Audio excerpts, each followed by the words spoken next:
এই যে আমরা দেখছি অনেক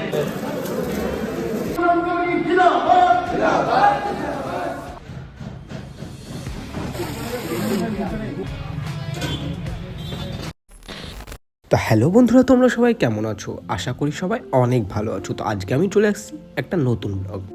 সকালবেলায় 3 বন্ধু টেট পরীক্ষা গ্রুপ স্টাডি কমপ্লিট করার পর বাড়িতে দিদি চাউমিন বানিয়ে দিল এবং আমি আবার 2 বন্ধু সেই চাউমিন খেয়ে বেরিয়ে পড়লাম আমার গন্তব্যস্থল রানীনগরের উদ্দেশ্যে। আর রানীনগরে কি প্রোগ্রাম হতে চলেছে সেটা দেখতে হলে তোমাদের এই ভিডিওটাকে সম্পূর্ণ দেখতে হবে। তারপর আমার 2 বন্ধু আমাকে রেখে গেল করিমপুর থেকে বাস ধরে বেরিয়ে পড়লাম রানীনগরের উদ্দেশ্যে। রানীনগরে পৌঁছানোর পর আমার 2 বন্ধু আমাকে নিতে চলে আসলো বাইকে করে। করিমপুর থেকে দমকল এইচটি অফিসের কাছে নামার পর সেখান থেকে টোটো ধরে বেরিয়ে আসতে হয় গোধনপাড়া হয়ে রানীনগরের উদ্দেশ্যে।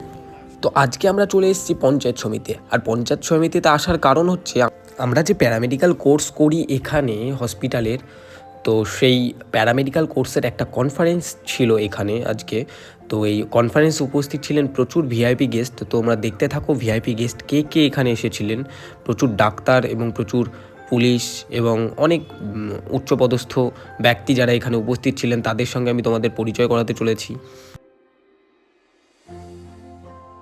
তো এখানে প্রথমেই আমি নামের এন্ট্রিটা করে নিলাম এবং আমার ফোন নাম্বারটা লিখে দিলাম। তারপর আমরা ভেতরে প্রবেশ করব এন্ট্রি করিয়ে। তারপর আমাদের যে কুপন দেওয়া হয়েছিল সেই কুপনটাকে কালেক্ট করে নিয়ে ভেতরে এখন আমরা প্রবেশ করছি। তো এখন দেখছি আমাদেরই একটা বন্ধু মনিরুল দাস, তিনি তার ফ্যামিলিকে নিয়ে চলে এসেছেন। তারপর দেখি মনিরুল দা তার সংসার ধর্মে ব্যস্ত, অর্থাৎ তার মেয়েকে সামলাতে ব্যস্ত।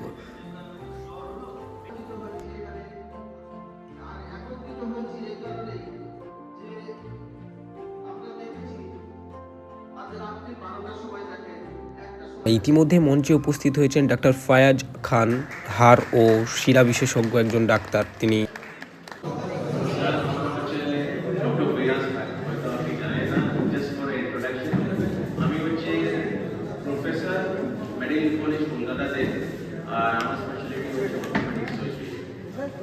অনেকগুলো পেশেন্ট এখান থেকে কলকাতায় যায়, বাট অনেক দূর হয়ে যায়। বাট আমরা চাইছি কি ওইগুলো যে পরিষেবা আছে এখন কলকাতা থেকে শিফট করে আপনাদের জেলাতে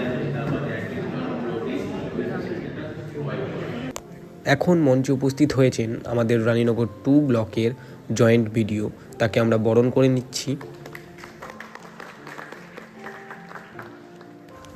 এখন আমরা বরণ করে নিচ্ছি রানীনগর ব্লক 2 এর একজন বিশিষ্ট ডাক্তার ডক্টর শামীম আক্তার।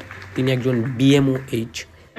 এই যে আমরা দেখছি অনেক মাঠ আমরা স্কুলে যখন হয় মানে দেখবেন আইসিডিএস বা স্কুলে অনেক ডাক্তার যায়, আমাদের দুটো ডক্টর আছে, তাদেরকে টিম করে পাঠানো হয়। আমরা দেখছি অনেক বাচ্চা ক্লেপ মানে এই ঠোঁটটা কাটা, ক্লেপ লিপ, তারপরে তালুর নিচে কাটা, কেউ পঙ্গু হচ্ছে, কেউ অপুষ্টিতে ভুগছে।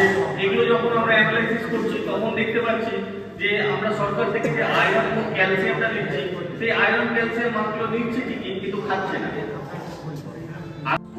তারপর উপস্থিত প্রত্যেক ডাক্তার এবং স্টুডেন্টদের জন্য চলে আসলো জলের বোতল।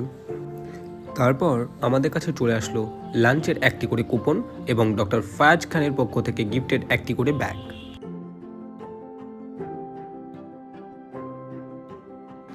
তারপর উপস্থিত সকল সদস্যের জন্য 1টি করে বিরিয়ানির প্যাকেট দেওয়া হলো।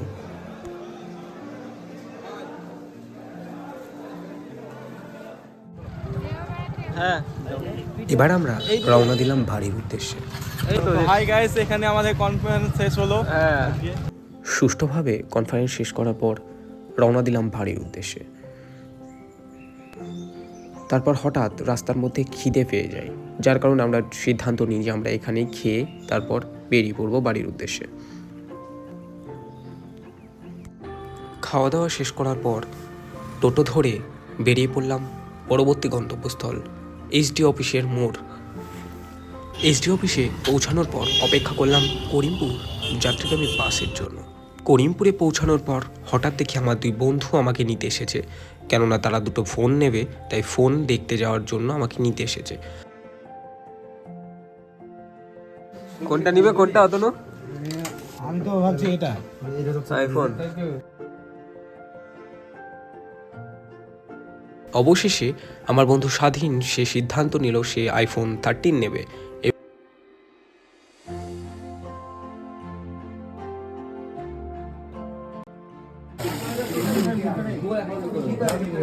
ফোন কেনার উদ্দেশ্যে আমরা আমার বন্ধুর কাছে ট্রিট চাইলাম, তো বন্ধু সিদ্ধান্ত নিল আজকে আমাদের মোমো খাওয়াবে।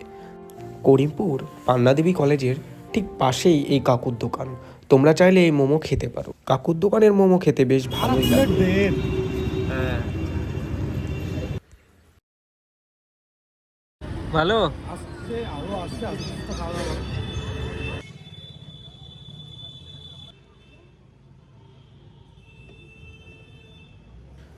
অবশেষে রবি দেবনাথের ঘুগনি নিয়ে বেরিয়ে পড়লাম বাড়ির উদ্দেশ্যে।